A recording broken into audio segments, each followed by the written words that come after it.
or is even just like refreshments for people, you know, something to try to, capitalize on what is the only thing it's like a lifeline for traffic that isn't even acknowledged or let alone appreciated. And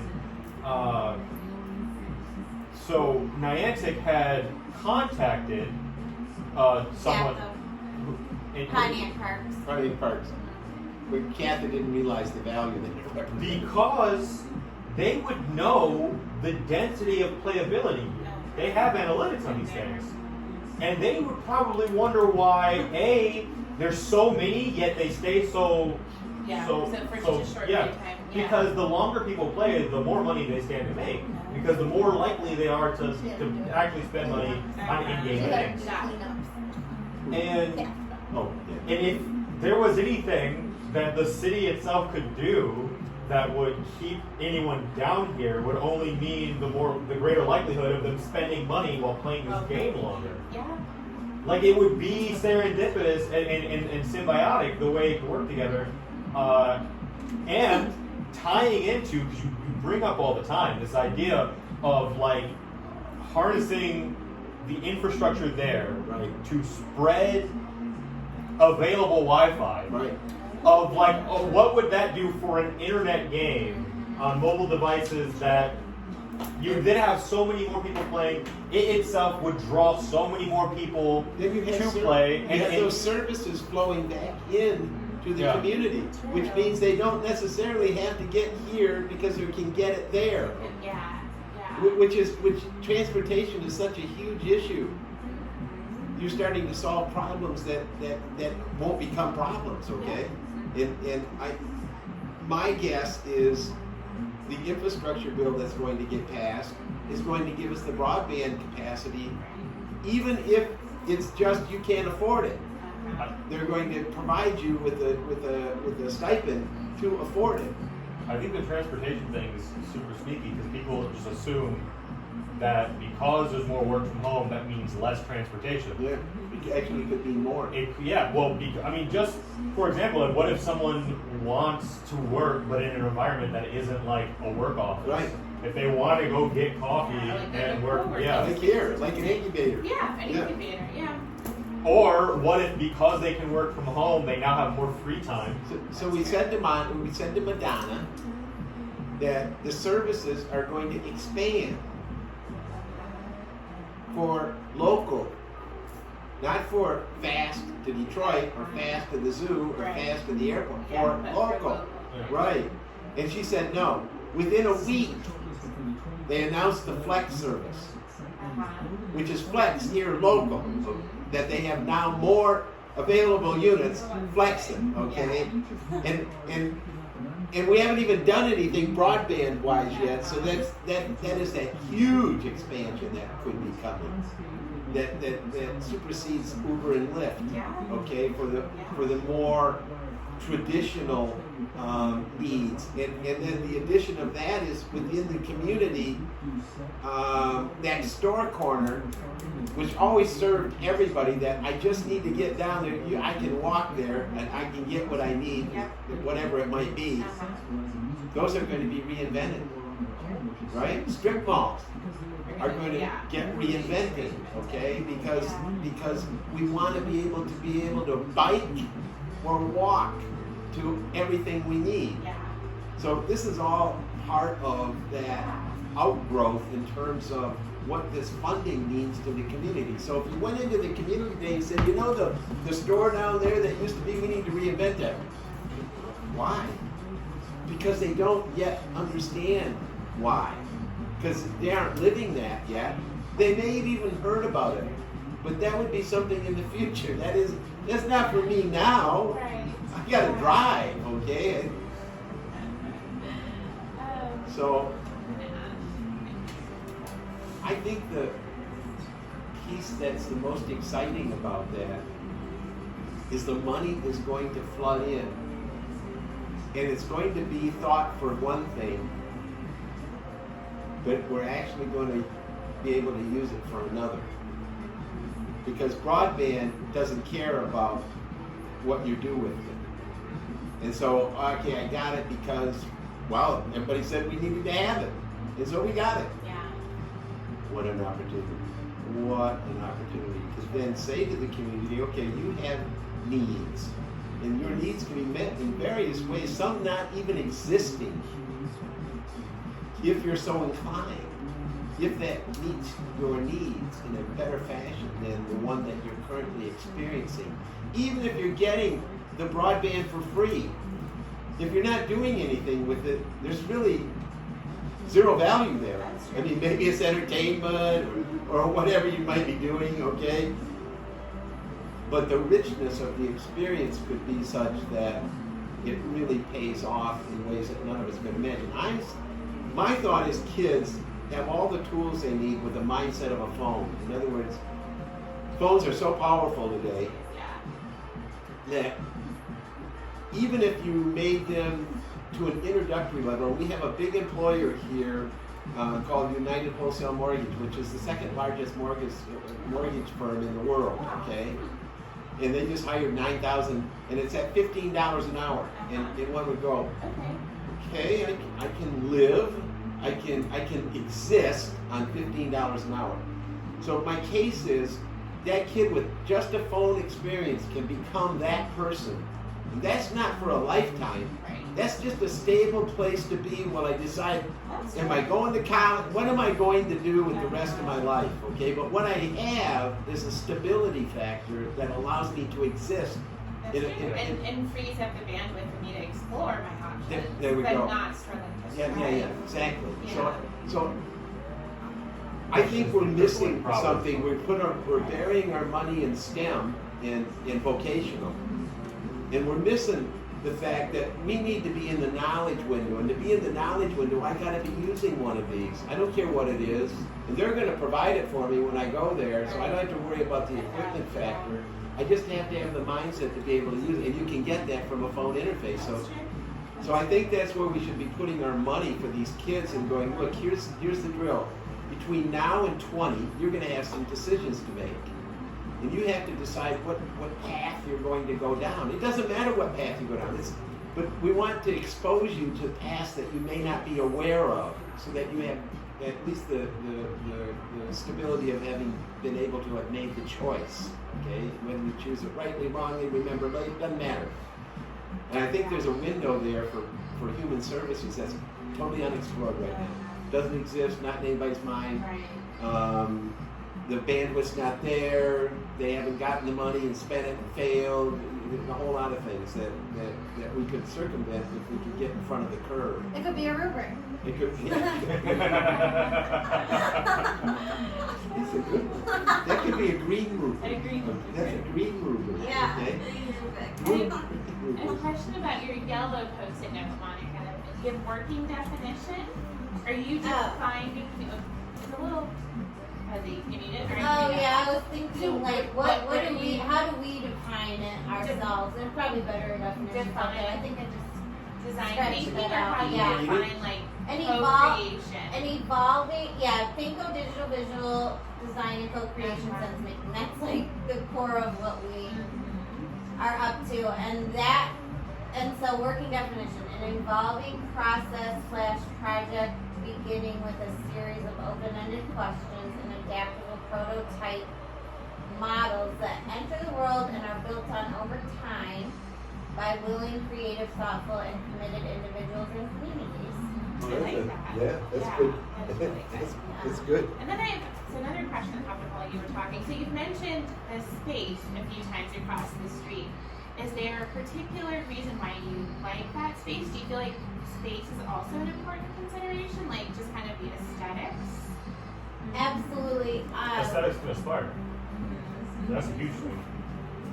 And a lot of our talks at 7 North, we actually built out that studio with a local entrepreneur. Her name is Mary Evans, and this is another thing where intentions really matter. And we did it because we had been in that space before. We had a studio there when we first got into the Phoenix Center. Our studio was over there, and in various places. And then we worked on the Hidden River Park, and so that was actually our target before the Phoenix Center was developing out that 7 North space, and It was all based on youth, for maker space being and downtown. downtown. Same mission Because- is always because the city can't be successful without its youth having memorable moments in its downtown. You will. The reason we have nobody in our streets is nobody has any memorable moments of being downtown for the 5 decades. Trying to recreate, yeah. And so there's no residential building downtown. Like, no. not a Well, the loft, library. but like not a loft building. Oh, there's a like- couple There of are, lofts. there are, yeah. They were set up widely to gentrify the place. Right. Yeah, they failed. weren't. Yeah. And everyone's really also on lockdown. Like the Yeah. way that the landlords are here, they're all very authoritarian and keep everyone separate. And it's like you talk to people about like an open lobby of projects. It's like they don't. Oh, No, really? they're all waiting to strike. Yeah, they're all. Okay, these are You investments might as well think of that them are as going Trump. to Yeah. clear the hurdle, right? And of course, the hurdle can't be cleared because there's nobody here. Yeah. So if you recognize there's nobody here and you're holding on to a hot property, you ain't holding on to a hot property. Yeah, that's Okay? true. That's never gonna be. It's never gonna- But then, not gonna produce. But then it's like Yeah. that line to nowhere Yeah. thing where now you're invested, so you're Right. not. Yeah, true. Some people have been holding these properties for 30 years thinking next year's the year. It's weird. And when you talk about like there's nobody downtown, they're No. nice places. I go out in the street and I yell, hello! You know, you can hear it echoing I down, go all the way down. right? Yeah. And I point out there's nobody here. They really love And they it. just get this glazed up. Well, they don't. I mean, Well, you don't mean. You get a few creative or adventurous younger people skateboarding around, Yeah. or like me, I just would explore it just for being an overly nostalgic Curious sap. person. And then now, this past 5 years, you get Pokemon Go players who are widely ignored and because, and honestly, sometimes just treated as if they're a nuisance. So then, they become apprehensive for engagement themselves. So this really is. I almost just can't imagine. I'm gonna have to walk around a little bit tomorrow. Like I can't even fathom. Yeah, right. Like, downtown, It is I know, really it odd runs looking right now Yeah. because it does seem so busy. Right. Okay. There's yeah. Probably the most engagement that is had here is the building that just became it used to be a bank, right? That just became like a reception hall for weddings. Oh, Yeah. They've been fairly regularly busy, but I think that is only because of the uptick of weddings due to the pandemic. Yeah, and everyone. Yeah. And I bet that's going to slow way down once people catch up on having gotten married. Right. Yeah. And then the Liberty Bar is fairly consistent, but pales in comparison to density as the brewery here. But then I wouldn't say that they're nearly as consistent. The Crowfoot has events, But not one and person crosses over. no, Really? it's heavily It's so segregated. tight. The people who come here specifically for the thing they're here for, they are here for that. Thing. It There's doesn't- no like. And that is wander. everywhere down here. Yeah. And I would say once you get past 59 here, it is basically a ghost town. Okay. You So like, can if drive I over took there. Staten Island, like it just keep going this way. Yeah. If you Yeah. just went down that way, once you get past the intersection, Yeah. Then that's just. Ooh, I want to see that. yeah, you'll see. Like probably the nicest building over there is tied to luxury lofts, the Lafayette Market, which is being converted to something else now. Is closed. Wow. And it has been closed, and that is probably the nicest thing over there. And it's The luxury market began with $50 steaks in the window. yeah. I can't tell you what they. I can't tell you what they wanted for the apartments, but they're all filled sections. Oh no, I can tell you. I can tell you because Aaron and I had looked at one, and they wanted $1,300 a month, And that didn't even include parking. You had to park in the open lot across the street. Oh, wow. That didn't even include fenced parking. Or covered parking. Yeah. And that was All for delusional. a 1-bedroom loft. That was practically just a studio It's apartment. like an open space. And it was really nice but really small. Right. And they tried to what they did with the bedroom was it was actually shortened than the rest of the ceiling, and they had a little loft on top of that. And they're like, and that could be like a little cool nook where you could do crafts, or it's like, don't condescend me. Right, yeah. You owe way too much money for nothing. That is insane. It's geothermal heating. Great, so you're saving money and charging me more. All right. Right. When we had Congress for New Urbanism in, they do a legacy charrette type thing. It was not a charrette. It was a presentation. And they told everybody what it was going to happen. And they were for demolishing it. Oh, really? We are fans of Congress for New Urbanism. We read all of their stuff. They were for demolishing it because the mayor fed them. Brooks fed too. Well, Brooks. the mayor was fed by Brooks. Okay, the Because lie they was. paid for them to come in? I'm sorry. They raised a grant for Yeah, like they $100,000. Yeah, they came in, Yeah. but they were force fed of the solution. You know what they said about the Phoenix Center? 6 hockey rinks. They first said hockey rinks. No, they said hockey rinks and Uh-huh. six soccer rinks. And then we just got to fill the space. That was paired with It a was so bad. We were because- like, what is happening? we're Do I going to- read your Yeah, materials? yeah. They Yeah, you're gonna- Because stay we're with going that? to demolish it, okay? The only thing that prevented them from demolishing it was the lawsuit. not even the logic that would have cost more to demolish it than repair. Unbeknownst to anybody, they had a what was it? It was the word I'm looking for, the easement. They had an easement, a right to a perpetual easement for parking. Nobody knew that there was a thing called the easement. Right. Well, if you'd been planning this big boondoggle, this big lie, well, that wouldn't stop you, would it, from seeing the lie through? And so when they had the CNU guys here, they continued the lie. Right. And then the lawsuit was Yeah. lost. And the mayor declared victory in a $20 million loss and said, we won by stopping the lawsuit. Right. Because we lost. Okay, but we That's won. Yeah. Only an authoritarian brain Would can. think like that. Oh my gosh.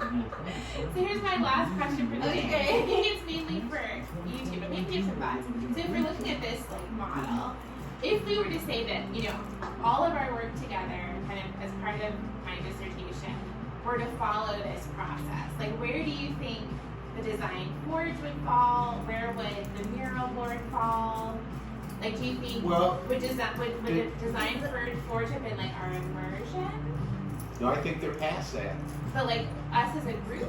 No, us together, As our a work group, beginning, yeah. she's saying, like, remember when we With did design Sacramento. for Oh, Yeah. was This is when design she forge created- like if I immersion? say, like- No, I think it was beyond that. I If think I the said, design forge goes further down. They No, emerged. no. Us working together with Lindsay, the first time we did something was design Oh. Yeah, so When- if when- I when wanted did- to say like my dissertation process actually mimicked this process, how would I map out Did we the do various things? Did we do Earth Day first or We design did first? we did Earth Day first. Let's say that. I'd say that. That was a jump into a That's process. true. That's true. And you got to meet Senator Bayer. You got to meet Katha James, who is Pontiac Parks in Rack here. So then maybe I'm not sure just I'm understanding the question. She's thinking from her dissertation, Uh-huh. and she's looking at the chart Like the of timeline. design thinking. Of the Yeah. timeline. No, not the timeline. The actual process of design thinking, immersion up to learning and action and all of Yeah. that. And she's saying, where does our work, like Earth Day and Design Timeline. Forge, fit within that kind Like, of how framework? could The we design slot it and into the experiencing framework? design framework. Uh-huh. And the timeline as well, but I'd say those were both immersive Yeah. experiences. Yeah, Or exactly. do you think it makes sense to try to think about it this way? Yeah. Yeah, totally. Yeah. Yeah, because because it models exactly the process. That is used in the, yeah. Yeah. So could we even call today, I mean, would today be generating ideas? Yeah. Like that would be the mural board experience? Yeah. Yeah. So what Or no, gathering data. You're gathering, Or identifying insights. identifying it. we're- I'd say we're actually- identifying insights. We're playing with 2 or 3 of those simultaneously. We kind of crushed it all together. Only because Yeah. the intelligence in the room can. Yeah. We don't have to be, we can be more agile. Absolutely. That's true. Absolutely. In a way, you can look at that Uh-huh. as a rubric. Yeah. Yeah. Yeah. It is. Probably the most flexible form of a rubric. Yep. Yep. Yeah. So let's picture forth Yeah. a bit. Rubrics are all what they Where are we after those 3 critical elements? What we're going to do this event, and then we're going to have a follow-on. Learning in action will be the parking day. Yeah. And so would Earth Day and So what do we Design do? Forge. Yeah. Well, Design Forge was more. But then we're going to have the explosion on the bus stop. Yeah, Rosemary will call us back. Yeah, I think I'm having a hard time like thinking about how Design Forge fits into it. I'm leaning Well, I towards think- immersion. I think but it you're was right also that kind of I'm sense-making, thinking I you're feel. right, okay? But I'm not dismissing the fact that that is such an advanced thing that started 3 years ago that is not widely known nor understood. I mean, they basically have told us that they thought it was for special education at OU. And yet, Yeah. we had put up That's in an our insight. in our first exposure, we were asked to come to back up and participate in a conference. And we took the back walls of the conference room and put up our stuff. It took 2 hours to put up our stuff. And then we went along with the conference and they did the typical stuff, the acid, and then they had a break and people were supposed to approach and engage, of which they didn't. That's when a fellow came by and let me know that that probably wasn't going to be happening on behalf of the university. And then the conference was over and nothing had been really accomplished. You were there, And remember? And it took us 2.5 hours to take it down. Yep.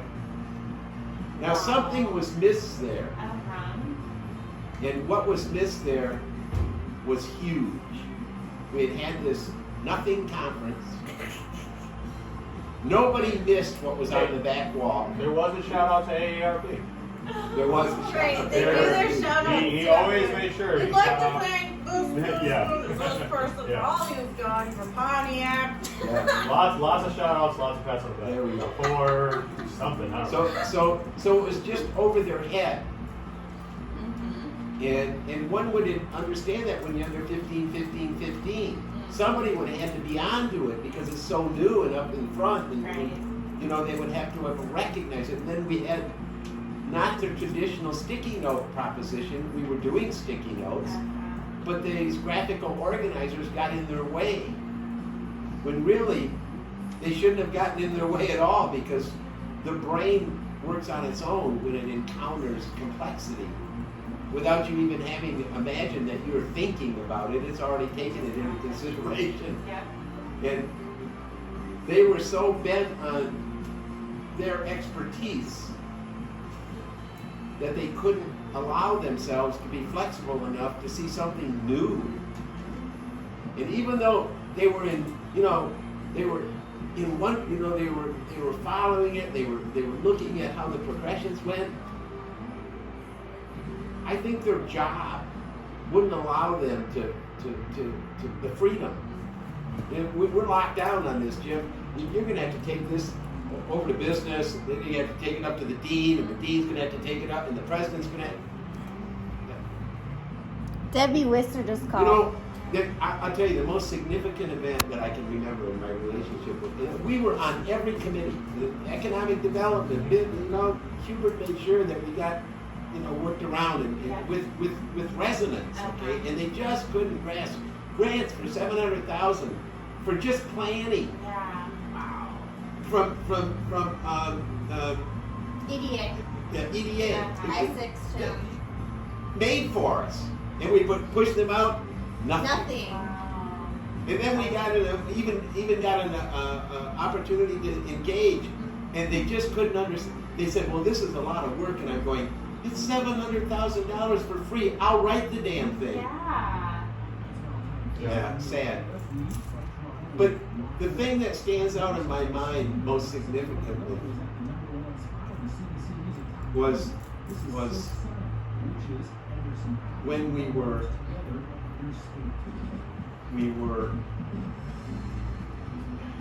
attributing, just slipped past me, attributing to Early childhood?